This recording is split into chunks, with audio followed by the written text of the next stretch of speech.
Everyone. Thank you for joining us on this historic day. It's an honor to be here with all of you.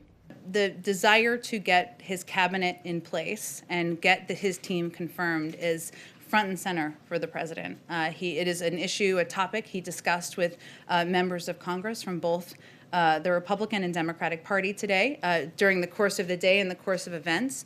I think as we were coming out here, Avril Haines should be on her way to confirmation. I don't know if it's officially happened yet, but she's on her way. We have prioritized getting our national security team in place, given the crisis we're facing, given the importance of keeping the American people safe at this time. But we are eager for those to move forward quickly in the coming days. Ideally tomorrow, by Friday, we'd like to move them quickly. It's something that he is raising in his conversations, as we all are with members of Congress and their teams. Thank you. American people safe at this time, but we are eager for those to move forward quickly. First, the package wasn't designed with the number 1.9 trillion as a starting point. It was designed with the components that were necessary to give people the relief they needed. So what's challenging is, what are you going to cut? Are you going to cut funding for vaccinations? Are you going to cut funding for unemployment insurance? Are you going to cut funding for reopening schools?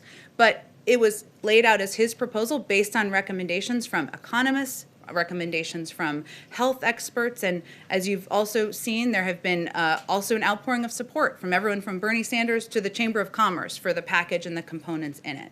But this is a discussion, it's a conversation, and he is no stranger to the process of bill making. So we're at the beginning of the process, and as we continue, there'll be conversations with members of both parties of what will be in a final package. For the role all of you play. As I noted earlier, there will be moments when we disagree, and there will certainly. We have submitted that to the UN Secretary General, and it will take approximately 30 days for that to take place. But I use that as an example because that's one step, but we also know that we need to be models here at home. As we are addressing an issue like this, the United States continues to be one of the world's largest emitters of greenhouse gases, and we need to put in place policies and take steps here to address that as well. The Secretary of Homeland Security, in consultation with the Attorney General. Well, the President has made clear that he believes that through follow-on diplomacy, the United States should seek to lengthen and strengthen nuclear constraints on Iran and address other issues of concern. Iran must resume compliance with significant nuclear constraints under the deal in order for that to proceed.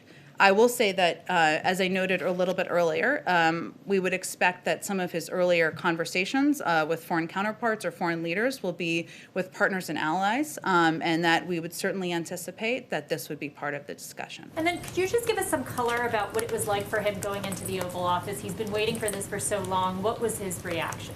Well, I spent a little time with him earlier, and he had an incredible sense of calm. And a sense of some joy, of course. He spent the day with his family and his grandchildren and his children, and that always has an impact, I think. He also said he felt like he was coming home. Remember, he spent 8 years here as the vice president, playing an important role as a partner to President Obama. And, that was the emotion that overtook him today. He's also eager to get to work. He was asking questions about policy and COVID and what's next. And that also reflects his desire to roll up his sleeves and get going. A position and team we had already previously announced